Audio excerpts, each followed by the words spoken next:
નાનો બાળક કેમ કરીને મોટો થાય છે ને, એ તો એક માને પૂછો તો ખબર પડે. એક દિવસ ઘરડા ઘરમાંથી માએ ફોન કર્યો રાતના 12 વાગે. બેડરૂમમાં પોતાની પત્ની સાથે સૂતેલા દીકરાએ ફોન ઉઠાવ્યો રાતના 12 વાગે અને સામેથી માએ કહ્યું, માએ કહ્યું, બેટા તને ભગવાન ખૂબ સુખી રાખે દીકરા, આજે તારો જન્મ દિવસ છે. આજથી 40 વર્ષ પહેલા તારો જન્મ થયો હતો. ત્યારે દીકરાએ માને ધમકાવી નાખી. અડધી રાત્રે તને આ બધું કહેવાનું સૂઝ્યું? તને કાંઈ ખબર નથી પડતી? મારી ઊંઘ હરામ કરી નાખી. માંડ ઊંઘ આવી હતી. ત્યારે રડતી રડતી માએ કહ્યું કે બેટા, 40 વર્ષ પહેલા આજના દિવસે રાતના 12 વાગે તારો જન્મ થયો હતો.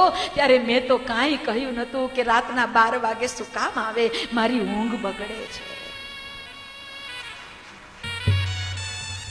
માએ એવું નહોતું કહ્યું કે રાતના 12 વાગે ન આવીશ, પરંતુ માં તો હરખ ગેલી થાય અને બિચારી કેટલા ઉત્સાહ ઉમંગથી પોતાના બાળકનું મોઢું જોવા તડપતી હોય. એને ઊંઘની ક્યાં પડેલી હોય.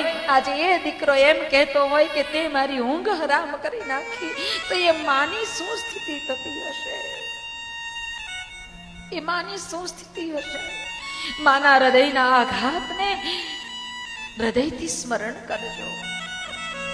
ક્યારેય મા બાપને દુઃખ થાય ને, એવું કોઈ કામ ન કરશો, કોઈ કામ ન કરશો.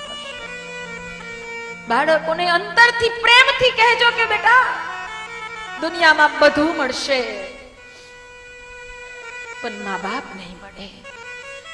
જેને મા બાપ નસીબ છે ને, એ તો ધન્યવાદને પાત્ર છે. કરી લેજો સેવા. ગમે તેવા એના વર્તન હોય, ગમે તેવા તેના વ્યવહાર હોય, છતાંય એ મા બાપ છે. કરોડોની મિલકત એની સામે મૂકો ને તો પણ તુચ્છ કહેવાય.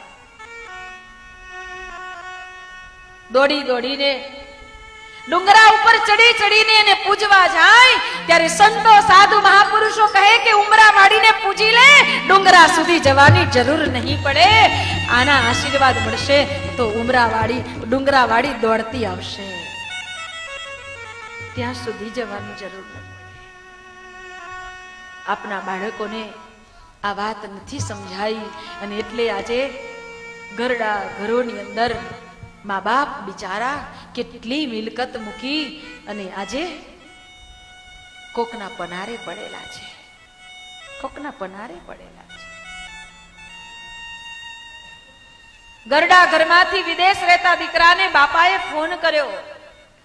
અત્યારે તો સુવિધા સેલફોનની છે, પણ પહેલાના સમયમાં તો ટેલિફોન ઓપરેટર જોડી આપે ને ત્યારે વાત થાય અમેરિકામાં. આ એ સમયની વાત. બાપાએ ફોન કર્યો, ઓપરેટરને કહ્યું કે ભાઈ આ નંબર જોડી આપ. એટલે નંબર જોડી આપ્યો. અમેરિકાથી વાત થતી હતી ત્યારે દીકરો ઘરે ન હતો. દીકરાની વહુએ ફોન લીધો અને જોયું કે સામે બાપા બોલે છે. એટલે દીકરાની વહુએ કહ્યું, હાલો હાલો, કોણ બોલો છો? સંભળાતું નથી. બેટા હું બોલું છું, બેટા હું દાદા બોલું છું. દીકરા તારી માની તબિયત બહુ ખરાબ છે. અને વહુએ સાંભળ્યું, હાલો હાલો, સંભળાતું નથી. એમ કરીને રિસીવર મૂકી દીધું. બાપાએ ફરી ટ્રાય કર્યો. પેલા ઓપરેટરને કહ્યું, ભાઈ સંભળાતું નથી, જરા સરખો ફોન જોડી આપને. ઓપરેટરે ફોન જોડ્યો અને સામેથી વાત કરી કે બેન તમે વાત તો સરખી કરો, સંભળાતું નથી એવું કેમ કહો છો? ત્યારે પેલા બેને વહુએ કહ્યું કે તને સંભળાતું હોય ને તો તું વાત કરી લે, મને તું ડિસ્ટર્બ ન કરીશ. તને સંભળાતું હોય તો તું વાત કરી લે, મને ડિસ્ટર્બ ન કરીશ. એમ કહી અને રિસીવર મૂકી દીધું. આજે મા બાપની આ સ્થિતિ. જે મા બાપે કેટલા અરમાન સાથે બાળકોને મોટા કર્યા, આજે ઘર પરિવારમાં આજે મા બાપ માત્ર ને માત્ર એક વધારાના વ્યક્તિ હોય ને એ રીતે ઘરમાં રહે છે. મોટા મોટા બંગલા બનાવ્યા. બંગલાને સાચવવા માટે કૂતરા રખાય, કૂતરા માટે સ્પેશિયલ ઓરડી રખાય, રૂમ રખાય. કૂતરા માટે શેમ્પુ આવે, સાબુ આવે, બિસ્કિટ આવે, એના માટે સ્પેશિયલ ખાવાનું આવે. અને મા બાપ માટે એક થાળી પણ તૈયાર નથી થતી. આ સ્થિતિ છે આજે સમાજ. અને યાદ રાખજો કે જે ઘરમાં વડીલ નહીં હશે ને એ ઘરની સ્થિતિ બહુ સમય સારી નહીં રહે. કારણ કે વડીલો એ તો અનુભવનું ભાથું લઈને બેઠા છે, એમની પાસે અનુભવની પૂંજી છે. અને એટલા માટે માં અને બાપને જીવનમાં એવી રીતે અપનાવજો, મા બાપને એવી રીતે રાખજો, એવી સેવા કરજો કે છેલ્લે છેલ્લે ભગવાનની સેવા કરવાથી ભગવાન આશીર્વાદ આપે છે કે નહીં ખબર નહીં, પણ મા બાપના આશીર્વાદ તો ચોક્કસ મળશે અને એ જીવનને તમારા ઉન્નત દિશા તરફ લઈ જશે. અને તેથી મા બાપની સેવા કરો. આજે બાળકો એ મા બાપની સેવા નથી કરી શક્યા અને એટલા માટે આજે ઘરડા ઘરો ભરાઈ ગયા છે.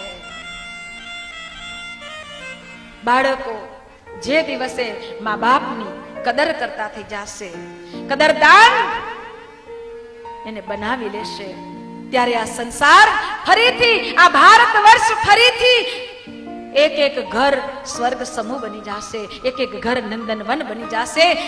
આજે માં યશોદા તો છે, કૃષ્ણ નથી, અને ક્યાંક કૃષ્ણ આવવા તૈયાર છે, માં યશોદા નથી. આવી સ્થિતિ જ્યારે સંસારમાં ફેલાઈ રહી છે ત્યારે એટલા માટે આજે જે પરિસ્થિતિ સમાજની છે એ સમાજની સ્થિતિને જોઈને કહેવાનું મન થાય, બાળકોએ વડીલોની કરી ન કદર, તેથી તો ભરાઈ ગયા ઘરડાના ઘર.